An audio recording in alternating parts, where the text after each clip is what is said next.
Relax, c'est juste une voiture. Qui démarre en trombe comme ça? On est dans une grande ville, il y a des gens dehors à toute heure du jour et de la nuit. Mais si c'était lui! Je vais aller voir. En attendant, habille-toi. Nos estomacs ne vont pas se remplir tout seuls. Tandis que les talons de sa sœur claquaient sur les lattes du plancher, Caleb retint un frisson. Il entendit la porte d'entrée s'ouvrir, puis se refermer derrière Lilith. Il s'élança alors dans l'entrée pour gravir les marches des escaliers à toute vitesse. Lilith avança de quelques pas sur le porche et jeta un coup d'œil à droite, puis à gauche. Rien. Et alors qu'elle s'apprêtait à faire demi-tour, un gémissement capta son attention. Sans se presser, elle descendit du porche et scruta les environs. Elle manqua de choir dans le trou qu'un satané chien errant avait creusé devant le portail de l'entrée et le maudit alors intérieurement. Bon sang, c'est quoi ça encore? Il y avait bien quelque chose qui n'avait rien à faire là. Précédant les traces de pneus encore fraîches d'un véhicule qui était probablement parti à toute berzingue, une personne se trouvait au sol. Fais chier! Bien que Lilith n'aimait pas faire du mal aux gens, elle n'aimait pas non plus se mêler des affaires des autres. Sauf que maintenant que cette clocharde robe rouge était à demi consciente devant sa propriété, elle était aussi devenue son affaire à elle. Hors de question de la laisser crever là, elle risquerait d'attirer l'attention sur elle et son frère. Et de l'attention, c'était tout ce dont il ne voulait pas. Elle soupira donc et poussa la grille afin de parcourir les quelques mètres qui la séparaient du corps allongé sur le trottoir, puis donna un petit coup dans ses côtes du bout de son pied. Hé! Hey, psst! Le corps remua légèrement, tout en poussant un râle à peine audible. Oh, la clodo! On se réveille! La tête de la femme se tourna alors, et lorsqu'elle tenta d'ouvrir les yeux, elle plaça immédiatement son avant-bras devant ces derniers. Ouais, le lampadaire dans la tronche, c'est pas facile, je sais. Bon, attrapez mon bras, je vais vous aider à vous relever. La femme agrippa faiblement le bras de Lilith qui l'aida à se relever. Je sais pas ce que vous avez pris, mais ça a l'air costaud. La femme trébucha et Lilith, agacée, décida de la porter. Elle plaça alors son deuxième bras derrière ses cuisses et la souleva sans trop de difficulté. C'est à ce moment-là que Caleb apparut derrière le grillage. « C'est qui ?» J'en ai aucune foutre idée, tiens-moi la porte. Arrivée à l'intérieur, Lilith déposa la femme sur la causeuse du salon. « Tu sens ?» Ouais, c'est elle. Vous schlinguez, madame. Tu crois qu'elle t'entend? Je sais pas. Elle m'a entendu lui dire d'agripper mon bras, en tout cas. On pourrait se servir? Sois pas con, vu son état, elle a ingéré un truc qui nous mettra KO, nous aussi. Ouais, mais on n'a rien d'autre à bouffer ce soir. On avisera. On a encore quelques heures devant nous. Ils s'assirent tous les deux sur les fauteuils à proximité. Elle sent vraiment mauvais. En effet, c'est insoutenable. Tu devrais la laver. Pourquoi moi? Parce que je suis pas sûr qu'elle soit ravie qu'un homme qu'elle connaît pas la voie toute nue. Lilith fit la moue, mais acquiesça. Elle ne risque pas de se réveiller de sitôt, je vais faire ça tout de suite. Pendant ce temps, préviens le rouquin qu'on a une invitée. Lilith souleva de nouveau la femme et la déposa dans la baignoire du rez-de-chaussée. Si vous m'entendez, sachez que je vais vous déshabiller pour vous laver parce que vous empestez. Si vous voulez vomir, c'est le bon moment. La femme laissa échapper un faible son que Lilith interpréta comme une façon de lui signifier qu'elle l'avait entendu. La toilette fut rude. La belle chevelure brune de la femme était si emmêlée qu'elle en était devenue une entité compacte sans réel contour et Lilith fut obligée de la couper court afin que le shampoing parvienne jusqu'à son crâne. Les ongles cassés au bout de ses doigts lui griffaient la peau, alors elle les coupa. La crasse était si incrustée que même cette robe rouge, qui devait être autrefois superbe, en était devenu aussi rigide que du carton. Cet inconnu était d'ailleurs si maigre que Lilith s'était mise à craindre pour sa survie. Mais que vous est-il arrivé ? Elle l'enveloppa ensuite dans une serviette chaude et la porta de nouveau jusqu'au canapé du salon. Ah quand même, ça la change. Sans lui répondre, Lilith récupéra la masse de cheveux coupés et la tenue encrassée pour les jeter dans la cheminée. Ces trucs sont irrécupérables. Je me demande bien ce qui lui est arrivé. Cette robe n'est clairement pas abordable pour le tout venant. En effet. Et pourtant, elle est si sale qu'elle n'a pas dû en changer depuis des mois. Tu crois qu'on l'a retenue captive ? Ça se pourrait. Peut-être qu'on la recherche ? J'ai vu aucune affiche. On n'est pas là depuis longtemps. Si elle a disparu depuis des mois, voire des années, ça se peut que tout le monde ait abandonné l'idée de la retrouver. Il faudrait prévenir la police ou au moins la déposer à l'hôpital. Elle a été affamée, je sais même pas si elle se réveillera. Pas l'hôpital. Pardon ? Pas l'hôpital. Lilith s'agenouilla près d'elle. Pourquoi pas ? Je ne sais pas, je crois. Il y a quelqu'un là-bas dont j'ai peur. Lilith et Caleb se regardèrent, intrigués. Vous croyez ? La femme tenta de se redresser et fut prise d'une quinte de toux. Oh, doucement, je vous apporte de l'eau.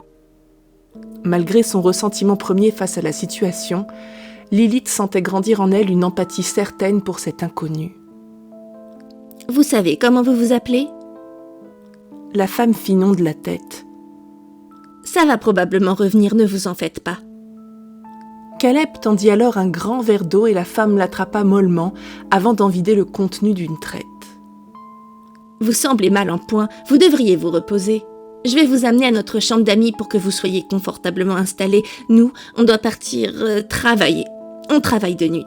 Mais ne vous en faites pas, au petit matin, le majordome sera là et il pourra s'occuper de vous, d'accord ? La femme hocha mollement la tête. Allez, accrochez-vous à moi, c'est au dernier étage. Une fois leur invité couché, Caleb et Lilith se regardèrent quelques instants. Tu crois qu'on peut la laisser là sans crainte ? Je ne sais pas, en tout cas, je doute qu'elle se réveille avant demain soir.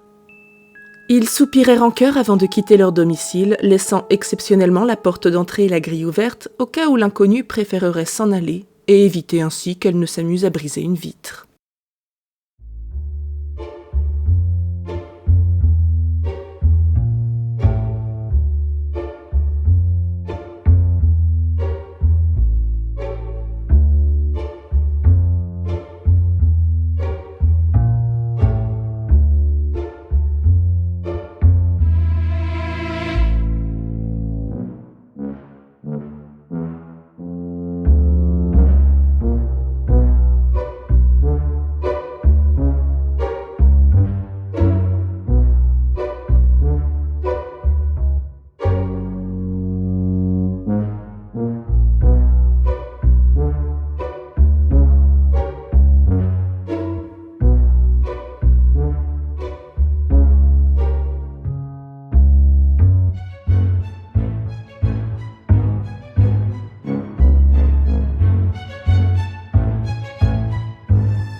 La plénitude, ou presque. Ses yeux s'ouvrirent lentement. Une bonne odeur de pain chaud lui parvint aux narines. Une lumière chaleureuse envahissait la pièce, la douceur des draps caressait délicatement sa peau. Et soudain, la panique. Son cœur s'accéléra, ses muscles se tendirent, et puis un souvenir lui revint. Une frange brune.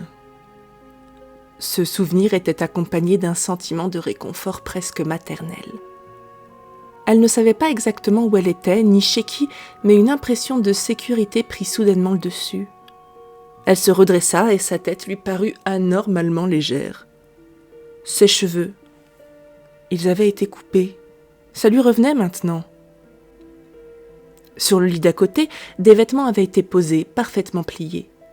Un jean, un petit pull avec un col Claudine, des sous-vêtements en coton, des chaussettes et une paire de baskets.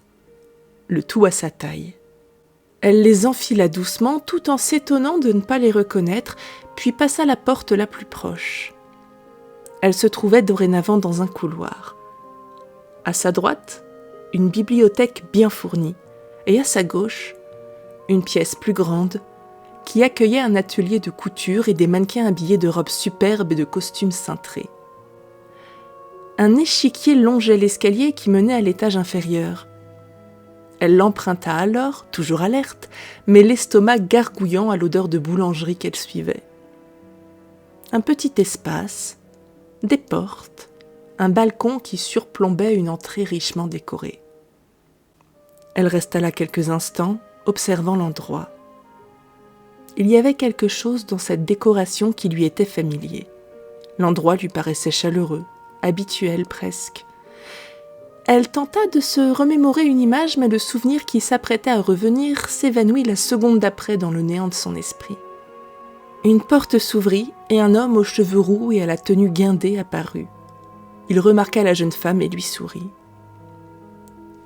Je vois que vous avez trouvé les vêtements que nous avons laissés. Nous avons dû deviner votre taille, mais il semble vous aller. Excellent. Devant son air perdu, il enchaîna. Oh, excusez-moi, je ne me suis pas présenté. Raphaël, pour vous servir. Me servir ? Ah, techniquement, je suis au service de monsieur et madame Vator, mais ils m'ont demandé d'être au vôtre pour la journée. Vator ? Tout à fait. J'espère que vous avez faim. Je meurs de faim. Excellent! J'ai fait livrer du pain frais et des tartines sont en train de griller. J'allais justement vous réveiller. Il est tout de même déjà 16 heures. À l'annonce du mot tartine, l'invité s'avança dans les escaliers, la salive lui montant à la bouche. Suivez-moi. La salle à manger se trouve juste ici. Je vous apporte également un verre de jus de fruits. Vous avez le teint presque aussi pâle que celui de monsieur et madame Vator. Elle engloutit son repas sans se poser la moindre question, puis se laissa tomber en arrière contre le dossier confortable de la chaise. Je vois que vous avez tout mangé. Excellent! C'était délicieux, merci. Pourriez-vous vous asseoir à table avec moi ? J'aimerais en savoir plus sur cet endroit. Le majordome acquiesça et s'installa en face d'elle. Comment je suis arrivée ici ? Excellente question. Il semblerait que vous ayez été jeté d'une voiture juste devant la maison. Ah ! Oui, c'est fort peu urbain. Donc vous ne savez pas qui je suis ? Je sais que vous êtes l'invité de monsieur et madame Vator. Pourquoi me traitent-ils aussi bien s'ils ne me connaissent pas ? Parce que c'est dans leur nature. Ils sont bons et généreux, quoique un peu étranges. Ils attendent quelque chose de moi en échange ? Pas à ma connaissance, non, mais si vous souhaitez les remercier, ils sauront quoi vous proposer. Et ça serait quoi ? Ah, ça, madame, c'est à eux de vous le dire, et ils ne vous en parleront que si vous le leur demandez expressément. Donc, dans les faits, je suis libre de simplement partir ? Mais bien sûr, madame, monsieur et madame Vator ne séquestrent personne. Pourquoi je suis pas plutôt à l'hôpital ? Ah, vous avez expressément demandé à ne pas y être amené. Je m'en souviens pas. Souhaitez-vous que je vous y conduise ? Elle hésita. Elle se sentait étonnamment bien ici. Non, ça ira, merci. Comme vous voulez, madame. Et où sont monsieur et madame Vator ? Ils sont actuellement occupés. Monsieur et madame Vator sont des gens très discrets, et s'ils souhaitent vous dévoiler les détails de leur emploi du temps, ils le feront eux-mêmes. C'est une réponse mystérieuse. J'en conviens. Néanmoins, leur générosité vaut bien de leur laisser leur vie privée. Certes. Souhaitez-vous visiter la maison, madame ? Elle sourit. Bien sûr qu'elle souhaitait visiter la maison. Bon on en pense quoi d'une Sonia gothique qui va chez les Vator ? Je trouvais ça cool comme idée. J'avais envie qu'elle sorte un peu de la cave de Nina du coup, parce que maintenant Dina est partie. Je la voyais pas rester là-bas pendant encore des années. Surtout que je crois qu'elle a 2 jours d'être senior, quelque chose comme ça. Et j'aurais voulu qu'elle ne devienne pas senior tout de suite, donc j'ai un petit truc de prévu avec elle, Elevator, et non, ce n'est pas la transformer en vampire, c'est beaucoup trop prévisible. En tout cas, je suis très très fière de cette rénovation de la maison aux arbres morts. Elle a été faite avec les règles du challenge sur le serveur Discord des arbres morts pour Elevator, où concrètement, l'idée globale, c'était de ne pas toucher aux fondations et aux murs existants. Donc on était obligé de les garder, en tout cas les murs extérieurs. J'ai fait une exception pour le garage tout de même, puisque la justification pour le fait de ne pas toucher aux murs extérieurs était que la structure risquait de s'effondrer, donc j'ai estimé que ce n'était pas valable pour le garage, donc je me suis permis de le rapprocher de la route pour obtenir un plus grand jardin. On avait la chance d'avoir un budget illimité, donc très franchement, je me suis fait plaisir. Je me suis pas du tout emmerdée à me limiter à quoi que ce soit. Néanmoins, je n'ai pas meublé la cave au-delà des 2 cercueils. Ça peut toujours servir de garder un petit peu d'espace. Dans les règles du challenge, il y avait aussi les exigences d'Elevator, aka une décoration plutôt raffinée, plutôt à l'ancienne. Il fallait qu'ils aient chacun leur propre chambre avec une salle de bain attenante, qu'ils aient chacun un cercueil. Moi, pour le coup, j'ai décidé que les cercueils seraient à la cave et que les chambres étaient des chambres d'apparat pour faire genre quand des gens venaient chez eux. Il leur fallait aussi une chambre d'amis, qui est donc celle où Sonia Gothic va loger. Je sais plus s'il lui fallait une salle de bain à celle-là, mais en tout cas, il y a 2 salles de bain, une qui est attenante à la chambre d'amis et une qui est au rez-de-chaussée, en plus des 2 qui sont attenantes aux chambres d'Elevator, donc ça leur fait quand même 4 salles de bain, je trouve que c'est pas mal. Il leur fallait aussi une cuisine, parce que même si eux, techniquement, ne mangent pas, ça reste des vampires assez friendly, donc ils aiment bien avoir des copains, les inviter à manger, etc. Et donc pour le coup, ça va être très utile pour Sonia. Et ils ont un majordome. Bon là, ça n'a rien à voir avec la rénovation, c'est juste moi qui ai décidé de leur setup un majordome, et le jeu en a généré un roux qui s'appelait Raphaël. Donc il est roux et il s'appelle Raphaël, voilà, on va pas chercher plus loin. En tout cas, j'espère que les 2 machinima vous ont plu, parce que ils m'ont donné du mal, surtout le 2e, celui au milieu de l'épisode. J'espère que vous avez apprécié les regarder, j'espère que vous avez apprécié l'histoire que je vous ai racontée. Puis on se retrouve bientôt pour la suite du Let's Play Mon Sympa. On va terminer de jouer les Deschamps tout en alternant avec le Génération Alien. Et lorsqu'on aura fini Mon Sympa, on fera un récap. Et on fera un petit let's play avec Elevator et notre Sonia Gothic qui va probablement changer de nom puisqu'elle ne se rappelle plus de son nom original. Et d'ici là, portez-vous bien.